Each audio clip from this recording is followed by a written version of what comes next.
حکیم صاحب آغاز فرمائیں.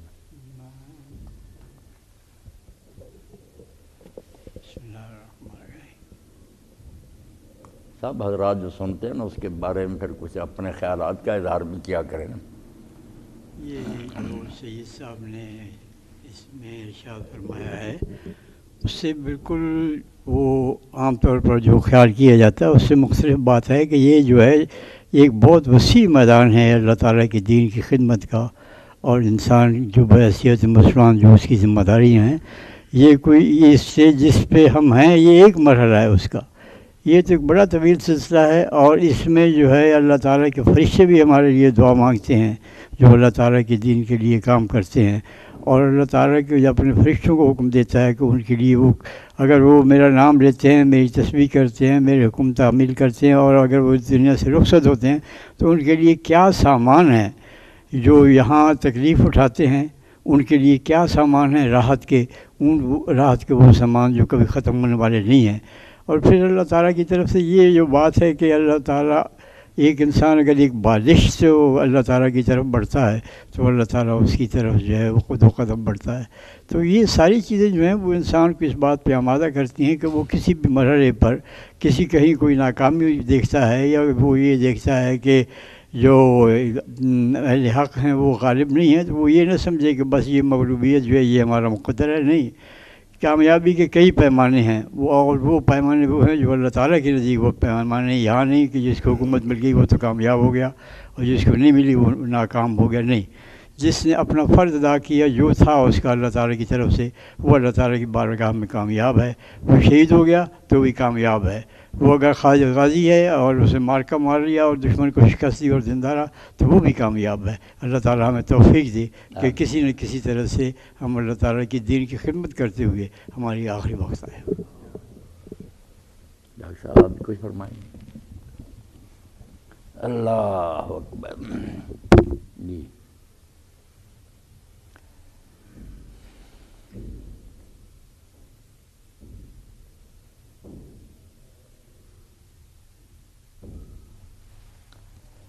سید قطب شہید رحمۃ اللہ علیہ نے جو کچھ بیان کیا، قرآن اور تاریخ انسانیت انہی واقعات سے بھری ہوئی ہے. یہ دنیا ایک میدان جنگ ہے جس میں حق والے اور باطل والے دونوں کو اللہ تعالیٰ نے اتار دیا، اور یہ کشمکش شروع سے جاری ہے اور آخر تک رہے گی. ستیزہ کار رہا ہے ازل سے تا امروز، چراغ مصطفی سے شرار بولا بھی. شروع سے لے کر یہ آ رہی ہے، قیامت تک ختم نہیں ہوگی. اب یہاں معاملہ آیات متشابہات جیسا ہے.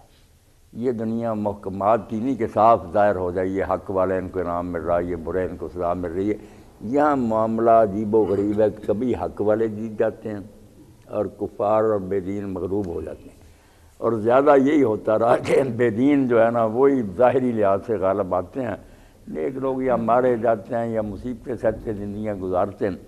تو جیسے آیات متشابہات سے لوگ گمراہ ہو جاتے ہیں، اس صورتحال سے بھی زیادہ لوگ گمراہ ہو جاتے ہیں کہ اللہ کہاں ہے، اس کے فرشتے کہاں ہیں، کہ دین اگر سچا ہے تو یہ مغلوب کیوں ہے اور ظالم جو ہے غالب کیوں.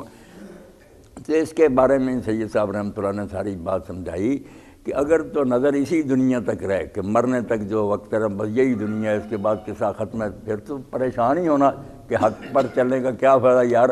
مالی طور پر بھی ہم غریب ہیں، دکھ بھی سچ ہیں، اس دین پر چلنے سے کیا ملا ہمیں. اور اگر نظر ذرا وسیع ہو جائے، افق بلند ہو جائے اور آدمی دور تک سوچے، دور اندیش ہو جائے کہ یہ زندگی جو یہاں ہم گزار رہے ہیں یہ تو آنکھ چپکنے کے برابر بھی نہیں اس دنیا کے مقابلے میں جو آگے آنے والی جو ختم ہی نہیں ہوگی. جیسے اللہ کے رسول علیہ السلام کے بارے میں حدیث پاک میں آتا، آپ نے اس طرح کہا کہ جیسے انگلی کوئی سمندر میں ڈبو کر نکال لے تو انگلی کے سرے پر جو پانی لگتا ہے وہ اور دوسری طرف جو سمندر ہے کوئی نسبت ہے ان میں. فرمایا یہ دنیا جو ہے آخرت کے مقابلے میں بالکل ایسی ہے جیسے انگلی کے سرے پر لگا ہوا پانی. مگر چونکہ یہ نقد ہے، بل تحبون العاجلہ، نقد کے پیچھے لوگ پڑ جاتے ہیں کہ اب تو آرام سے عاقبت کی خبر خدا جانے، اب تو آرام سے گزرتی. یہ ہے شیطانی چکر جس میں پھنس جاتے ہیں. مگر اللہ کے نیک بندے جو بلند پرواز ہوتے ہیں اس جال میں نہیں پھنستے، اونچا اٹھتے ہیں. وہ کہتے ہیں اللہ کو خوش کریں گے، جنت لیں گے، وہ اس میدان میں جیتتے ہیں. وہ دنیا میں اگر مارے بھی جائیں جیسے اصحاب الاخدود آگ میں جلا دیے گئے تو وہ کہتے ہیں جسم ان کے جل رہے تھے مگر روحیں خوش تھیں، وہ چھلانگیں لگا رہی تھیں، رقص کر رہی تھیں کہ ایک آدھ منٹ کی تو بات ہے. ہاں جب حدیث پاک میں ہم پڑھتے ہیں کہ آپ نے ایک سردار کے کہنے پر کہ ہمارے علاقے میں آپ مبلغ بھیجیں، ہم دین سیکھنا چاہتے ہیں، بھیج دیے 70 آدمی، اور ان کو ایک خط بھی دیا کہ راستے میں جاتے جاتے فلاں سردار کو میرا یہ خط پہنچا دینا. آگے جا رہے تھے نجد کی طرف، تو ساتھی نے کہا میں چاہتا ہوں یار اس کو خط پہنچاتا ہوں. خط لے کر گئے، اس نے جب وہ خط دیکھا تو نامراد نے کوئی جواب دینے کی بجائے ایک آدمی کو اشارہ کیا. اس نے پیچھے سے جو نیزہ تھا نا اس صحابی کے طرف پشت سے وہ اس کے اندر داخل کر دیا، خون کا پھارا پھوٹا. صحیح بخاری میں اس نے حضرت حرام بن ملحان رضی اللہ عنہ کہا فوز تو رب الکعبہ، کعبے کی رب کی قسم میں تو کامیاب ہو گیا، میری تو مراد پوری ہو. اب ایک کافر کہتا میرے اسلام لانے کا سبب صرف یہ فکرہ بنا. میں نے سوچنا شروع کیا یار کیا اس کو مراد ملی اور کیا یہ کامیاب ہوا. نہ اس کو فکر ہے کہ بچے یتیم ہو گئے اور بیوہ ہو گئی، میری زندگی ختم ہو گئی. یہ کہتا کعبے کے رب کی قسم میں مراد پا گیا. اسی تلاش میں مدینہ منورہ گیا. وہ کافر کہتا بعد میں تو صحابی رسول بن گیا. تو حضور سے جا کر میرا تو پتہ چلا کہ تم اس دنیا کی فانی زندگی میں ہی الجھے رہتے ہو کہ یہاں کی سوچتے رہتے ہو. یہ تمہیں یہی بات نظر آتی کہ یہ گھاٹے کا سودا. اگر پتہ چل جائے کہ یہ تو خواب ہے جو یہاں دیکھ رہے ہیں، جس کو ہم موت کہتے ہیں، جب آتی ہے تو یہ خواب ختم ہو جاتا، حقیقت کھل جاتی ہے کہ کہاں ہیں وہ مکانات اور کوٹھیاں اور بنگلے اور بال بچہ جس کے پیچھے میں پڑا ہوا تھا. کچھ بھی نہیں ساتھ جاتا پھر. تو اسلام لے آنے کا سبب کہتا صرف اس اللہ کے بندے کا یہ جملہ ہوا کہ کعبہ کے رب کی قسم میں مراد پا. مگر یہ کہہ تو وہی سکتا نا جو اللہ کے دین میں بالکل فنا ہو جائے اور آخرت اس کے سامنے ہر وقت گھومے. وہ ہر وقت جیسے ایک صحابی رسول علیہ السلام سے آپ نے پوچھا کہ بھائی تم نے صبح کس حال میں کی؟ کہنے لگا الحمدللہ مومن. اور میں ہر شے کی کوئی علامت ہوتی تم اپنے ایمان کی علامت بتاؤ، کیا نشانی ہے تمہاری؟ اس نے کہا اللہ کے رسول بالکل ہر وقت میرے سامنے ایسے ہے جیسے دوزخی چیخ رہے ہیں اور میں ان کی چیخیں سن رہا ہوں، جنتی خوشیاں منا رہے ہیں اور میں ان کی نعمتیں دیکھ رہا ہوں. اور میں ہاں یہی صاف ایمان ہے. تو جب اس حد تک آدمی پہنچ جاتا قرآن پڑھ قرآن کا کوئی صفحہ سطر آخرت کے ذکر سے خالی ہے. آپ دیکھیں گے کسی نہ کسی بہانے سے اللہ تعالیٰ بات یہاں ہی لے آئے گا. طلاق نکاح کے مسئلے بھی ہوں گے، اس میں بھی آئے گا کہ یاد رکھو تم نے ایک دن اللہ سے ملنا، وہاں کہے گا. تاکہ خاوند بیوی بھی آپس میں اگر ظلم و زیادتی کریں سوچتے رہیں کہ اللہ دیکھ رہا، ان اللہ کان علیٰ کبیرہ. تو ہر جگہ تجارت کی بات سن لیں. گھر میں کوئی آدمی اجازت لے کر جاتا وہاں کا عورتیں ہیں، اگر تاڑ کر تم دیکھنا شروع کرو گے جان لو اللہ جان رہا، تم نے اللہ کے پاس جانا. تو یہ بات اس طرح قرآن مجید میں سمائی ہوئی ہے جیسے پھول کی پتیوں میں خوشبو سمائی ہوتی، کوئی جگہ خالی نہیں. یہ ٹارگٹ سامنے ہے، حساب ہونے والا تمہیں. اس لیے جو لوگ قرآن کو پڑھتے تھے، اللہ کے رسول علیہ السلام نے اس وقت نہ کوئی کتاب اور دی لوگوں کو، نہ کوئی مدارس، نہ جامعات، صرف یہ قرآن تھا جو بار بار سنایا گیا. بڑے بڑے مجرم. تو یہی سید صاحب فرما رہے ہیں کہ اگر تو تم تھوڑی دور تک ہی دیکھو گے بس اپنے پاؤں کے انگوٹھوں تک کہ دنیا میں کیا ملتا ہے، پھر تو دین نہیں آئے گا. اور اگر ذرا اس سے آگے سوچو گے کہ یہ تو بات ختم ہو جانے والی ہے، دکھوں میں بھی رہوں گا، دکھ کب تک رہیں گے، موت آ جائے ختم ہو جائیں گے. مگر آخر میں جو سلسلہ شروع ہوگا پھر خوشیاں، ان خوشیوں کی بھی کوئی انتہا نہیں. اور اگر مصیبت میں پھنس جائے تو اس بلا سے بھی چھوٹنے کا کوئی امکان نہیں. تو یہ جو ہے نا کہ اس میدان جنگ میں فتح اور شکست جب اس دنیا میں جو ہوتا ہے اس کو دیکھ کر نتیجہ نہیں نکالنا چاہیے. یہ نتیجہ نکلے گا اگلی دنیا میں. اور اللہ کے فرشتے اور نیک لوگ جو ہیں ان کی دعائیں اہل ایمان کے ساتھ ہیں، وہ شاباش دیتے ہیں. قرآن پاک میں جب اللہ کے رسول کے بارے میں اللہ اور اللہ کے فرشتے حضور پر صلوات بھیجتے ہیں، ہم صلوات کا ترجمہ درود کرتے ہیں. درود بھی فارسی ہے، صلوات عربی ہے، تو پلے کچھ نہیں پڑتا. اور زیادہ یہ ہے کہ ہم پھر جو کلمہ اللہم صلی اللہ علیہ وسلم، بھائی یہ سب ٹھیک ہے کہ درود شریف آپ نے یہی سکھایا، مگر درود یا صلوات ہے کیا؟ امام بخاری رحمۃ اللہ علیہ نے جو لکھا ابو العالیہ کے حوالہ سے کہ وہ تابعی جو کہتے ہیں جب صلی علیہ ہوتا ہے نا، صلی ہو جو بھی اس لفظ سے نکلتا آگے علی آئے، یصلون علی النبی، علی لگا ہوا والذی یصلی علیکم، تو احسن علیہ السلام، شاباش دینا، بلے بلے کہنا، واہ واہ واہ، تعریف کرنا، تالیاں بجا دینا، جیسے کسی کھلاڑی نے اچھا کھیل کھیلا، اللہ اکبر، اللہ اکبر، کمال کر دی، اللہ کے فرشتے حضور کو داد دیتے، تحسین کرتے کہ آپ نے جو کارنامہ سر انجام دیا یہ کوئی انجام ہی نہیں ہے۔ اللہ کی تعریف اور اللہ کے فرشتوں کی شاباش، اس سے بڑا کوئی انعام بھی؟ اور یہی اہل ایمان کے بارے میں والذی یصلی علیکم وملائکۃ، اور خوش ہو جاؤ تمہارے رسول پر ہی نہیں، صرف تم پر بھی اللہ اور اللہ کے فرشتے صلات کرتے، جب تم کو اچھا کام کرتے ہو وہ بھی پلے پلے کہتے ہیں۔ اب جبریل علیہ السلام ہیں، میکائیل ہیں، بڑے بڑے اللہ کے مقرب فرشتے ہیں، مگر جیسے اقبال کہتا کہ کسی نے وہ کر کے دکھایا جو انسان نے کر کے دکھایا، مقام بندگی دیگر مقام عاشقی دیگر، جو بندگی ہے نا کہ سر جھکانا، سجدے کر رہے تسبیح، یہ اور جان دے دینی، دکھ سہنے، یہ مقام عاشقی۔ جس نوری سجدہ میخائی، نوریوں سے صرف یہ مطالبہ کیا کہ سجدے کرو، بس وہ بیچارے یہ کر رہے ہیں، اور خاک کی بے سزا کھائی، مگر یہ خاک کا پترا جو بیچارہ تھا نا، حقیر مٹی سے، اس سے اللہ نے اس سے زیادہ مانگا کہ صرف سجدے نہیں چاہیے، جان دینی ہے، اس کے لیے انسان ہی۔ مولانا تھانوی رحمۃ اللہ علیہ فرماتے، خواجہ حافظ شیرازی نے جو کہا ہے کہ جب یہ وقت آیا کہ امانت اٹھاؤ، آسماں بار امانت نتوان اس کشی، اب قرآن مجید نے منظر کشی کی ہے، آسمان سے بڑی کوئی شے ہماری نظر میں آتی ہے، زمین کتنی لمبی چوڑی ہے، پہاڑ کتنے مضبوط ہیں، اللہ کہتا ہے آسمان، زمین اور پہاڑ کام کریں۔ انہوں نے کہا نہیں، جو کام لینا ہے کام پر ہمیں لگا دے، کرتے رہیں گے، یہ قربانیاں، یہ امتحان ہم نہیں دے سکتے۔ آسماں بار امانت نتوان اس کشی، قرائے فال بنا میں من دیوانہ، تو ٹاس پھر میرے پاگل کے نام پڑا، دیوانے کے۔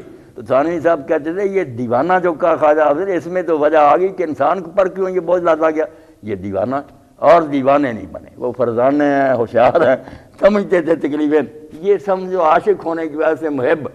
اور اسی لیے شیخ شرف الدین یحییٰ منیری کا بہت اچھا قول لکھا ہے ابو الحسن ندوی رحمۃ اللہ نے، کہ وہ کہتے ہیں سارا قرآن حدیث کھنگال لو، کسی فرشتے کے بارے، کسی مخلوق کے بارے میں نہیں آئے گا کہ اللہ ان سے محبت کرتا، اور سب چیزیں آئیں گی، محبت نہیں آئے گا۔ محبت جب کہے گا انسانوں کے لیے کہے گا، یہ صرف ان کے لیے کہے گا۔ یہ مرتبہ اس نے اس لیے پایا کہ غریب امتحان بڑھا دیتا، بیٹے کی جگہ کٹ رہے ہیں، لاشیں جو ہیں وہ ڈھیر ہو رہی ہیں، لاشوں پر گھوڑے دوڑ رہے ہیں، سر نیزے پر چڑھ رہا ہے، اور انسان کہتا ہو جائے جو ہوتا، میں اپنے رب کا راستہ نہیں چھوڑوں گا۔ یہ آزمائش جو انسان پوری کر کے دکھاتا ہے، اس پر اللہ شاباش دیتا ہے، اس کے فرشتے شاباش دیتے ہیں۔ اور اللہ کو پھر اتنی نفرت ہے کہ جو اس راستے میں مارا گیا۔ اب دیکھیں نا، جانور جو مردار ہو جاتا ہے وہ بھی مر جاتا، جس کو ہم چھری سے ذبح کرتے ہیں وہ بھی مرتا ہی ہے نا، جان تو دونوں کی نکل گئی، اس کو ہم مردار کہتے ہیں، اس کو حلال کہتے ہیں۔ اللہ کے راستے میں اللہ کا نام لے کر اس کو ذبح کیا۔ اسی طرح جو اللہ کے نام پر سر کٹا دیتا ہے وہ اس کو مردار نہیں کہتے، اس کو اللہ کہتا ہے اس کو نہ مرا کہو، وہ تو زندہ ہو گیا، پاک ہے، حلال ہے، جنت میں ہے۔ جو اپنی موت مرتے ہیں بستروں پر، حضرت خالد ابن ولید رضی اللہ عنہ کے جب پڑھتے ہیں کہ آخر وقت آیا تو بہت بے چین تھے، روتے تھے، تو لوگوں نے کہا آپ سیف اللہ ہیں، اتنے مار کے آپ نے سر کی ہے، اللہ کے رسول نے اتنی آپ کی تعریف کی ہے، کہا یار دیکھو میرے بدن پر کوئی جگہ خالی ہے جہاں نیزے کا، تیر یا تلوار کا نشان نہیں ہے، مگر افسوس ہے کہ میری موت بستر پر آئی، میدان جنگ میں نہیں، میں شہید ہوا۔ تو اب یہ نظر کا ہی فرق ہے نا چغتائی صاحب، کہ ہم یہ موت چاہتے ہیں کہ آرام سے مریں گھر والوں کے پاس، وہ کہتے ہیں وہاں مرنا چاہیے تھا۔ فرق یہی ہے کہ ہم اس فانی دنیا تک ہی دیکھتے ہیں، یہاں پھر یہی چیز ٹھیک نظر آتی ہے کہ آرام ہو، سکون ہو، کوٹھی ہو، بنگلہ ہو۔ جو اس سے دور تک دیکھتے ہیں وہ کہتے ہیں یہ تو کچھ بھی نہیں، آنکھیں بند ہوں گی، یہاں سے آگے کھلیں گی، جنت کے دروازے کھلے ہوں گے، فرشتے کھڑے ہوں گے، سارے کہہ رہے ہوں گے۔ جملہ قرآن پاک نے کیسا کہا، سلام علیکم بما صبرتم فنعم عقبی الدار، فرشتے کہیں گے سلام ہو تم پر، خوش آمدید، مبارک ہے تمہارا آنا، بما صبرتم، کیونکہ دنیا میں طرح طرح کے رگڑے تمہیں لگے، مالی جانی سارے امتحان ہوئے، تم ثابت قدم رہے، فنعم عقبی الدار۔ تو اب یہ آخرت کا گھر تمہارے لیے کتنا عمدہ ہے، اس فکرے میں ختم کر دیا کہ گن گن کر کیا نعمتیں بتانی ہیں، فنعم عقبی الدار، جن کو وہ آخرت کا گھر مل گیا، کتنا اچھا گھر، ہمیشہ کے مزے اور آرام۔ تو یہ ایمان ہی تھا جو سید صاحب فرماتے ہیں قرآن نے پیدا کر دیا، جس کی وجہ سے لوگوں نے یہ کارنامے سر انجام دی۔ اب اسی میں کمزوری آ گئی، بہت ضعیف ہو گیا، اور یہ کفار نے، بے ایمانوں نے جو کچھ کیا۔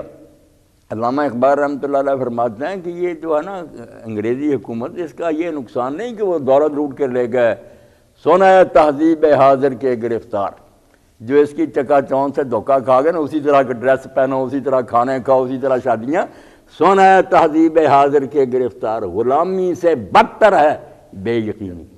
ہمارے یقین انہوں نے کمزور کر دیے، ہر اچھا پڑھا لکھا بھی اس کا بھی وہ ایمان نہیں رہا، پہلے کوئی آخرت کے بارے میں شک میں، اللہ تعالیٰ کے بارے میں شک میں ڈالنے والی کتابیں پھیلا رہے ہیں۔ اور بچے نے کتاب مجھے دی اللہ کی تاریخ، وہ کیا لکھا، یعنی ایک عورت نے لکھی، اب ترجمہ یاسر جاوید نے، یہی ہے کہ ایک افسانہ۔ لوگ پہلے بہت کو پوچھتے تھے بتوں وغیرہ کو، اب گھٹتے گھٹتے ایک پر آ گئے، ایک بھی کہیں نہیں ہے، اپنی جہالت سے گڑاؤ کہاں ہے خدا، یہ پاکستان میں چھاپتے، یعنی ایسے بے ایمان ہے، غلامی سے بدتر ہے بے یقین، یقین چلا گیا۔ تو دینی تحریکوں اور جماعتوں کو اصل جس چیز کی دعوت دینا چاہیے وہی ہے، یا ایھا الذین آمنوا آمنوا، دعویٰ تم کرتے ہو کہ مومن ہے، سچے مومن بنو، وہ ایمان سینوں میں پیدا کرو، پھر ساری مشکلیں آسان ہو جائیں گی، مال قربان کرنے، جانیں دینی، دکھ سہنا، سارا کچھ آسان ہو جاتا۔ حکیم صاحب کو بٹھائیں نا، آئندہ کا مضمون جو ہے وہ کیا؟ سالانہ اجتماع ہوگا جی۔ اچھا، یہاں ہی سالانہ اجتماع آئندہ نہیں، ابھی نہیں ہے۔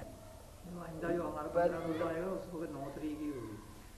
9 مارچ کو تھا نا، پتہ نہیں حکیم صاحب کہہ رہے ہیں نہیں، حکیم صاحب کو 9 تاریخ کا بھی شاید 16 ہو جائے گا، 16 ہو جائے، کوئی نہیں، وہ بدل دیں گے، بدل دیں گے جب پکی اطلاع آئے گی پھر وہ پتہ کر دیں گے، پتہ کریں۔ چلو، ہو جائے گا شاید 16 ہو جائے گا۔ اب کمال کی بات اللہ کے نام پہ قرآن بھی آپ کی کیا، قرآن بھی صحیح پڑھتے تھے، خود اپنا نام نہیں پتا، اپنے گھر کا نہیں پتا۔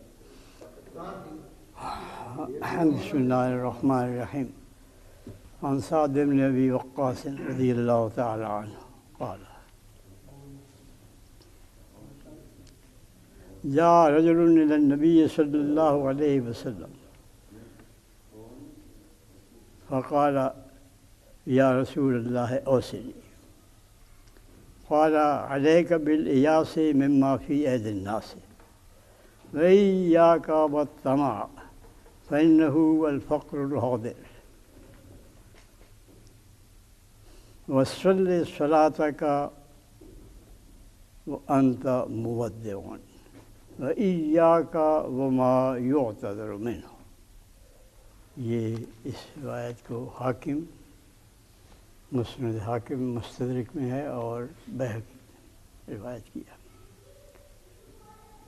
نبی کریم صلی اللہ علیہ وسلم سے حضرت سعد بن ابی وقاص جو کہ رضی اللہ تعالیٰ عنہ، جو کہ عشرہ مبشرہ میں سے ہیں، روایت کرتے ہیں کہ ایک شخص نبی کریم صلی اللہ علیہ وسلم کی خدمت میں حاضر ہوا اور اس نے عرض کیا کہ یا رسول اللہ مجھے آپ کو وصیت کریں۔ آپ نے فرمایا علیک بالإیاس مما فی ایدی الناس، کہ لوگوں کے پاس جو کچھ ہے تم اس سے اپنے آپ کو مایوس کر لو، اس سے اپنے آپ کو مستغنی سمجھو، اس سے اپنے آپ کو بے نیاز گردانو۔ اب تمہارے پاس جو نہیں ہے وہ تو دوسروں کا ہے، تو اسے دوسروں کا مال سمجھو اور ان سے کوئی توقع وابستہ نہ کرو، نہ تم یہ سمجھو کہ اس کو میں کسی دھوکے سے لے لوں، نہ یہ خیال کرو کہ یہ کل میں اس کا وارث بنوں تو یہ وارث یہ جلدی مر جائے اور اس کا مال مجھے مل جائے، نہ کسی اور ناجائز طریقے سے سوچو کہ اس کا مال میں ہتھیار ہوں، نہ اور اس سے درخواست کر کے یہ سوال کر کے سمجھو کہ میں اس کو کسی طریقے سے اپنی جو ضرورت ہے اس کی پوری کروں۔ فرمایا نہیں، لوگوں کے پاس جو ہے وہ انہی کا ہے، وہ انہی کے سمجھو، وہ تمہارا مال نہیں ہے، ان کی مرضی ہے تمہیں اس میں سے کچھ حصہ دیتے ہیں یا نہیں دیتے ہیں، تمہارا مال وہ ہے جو تمہارے ہاتھ میں ہے۔ تم نے جو کچھ کرنا ہے اسی مال کے بلبوتے پر کرنا ہے، اسی سے تم نے تجارت کرنی ہے، اسی سے تم نے اپنے کھانے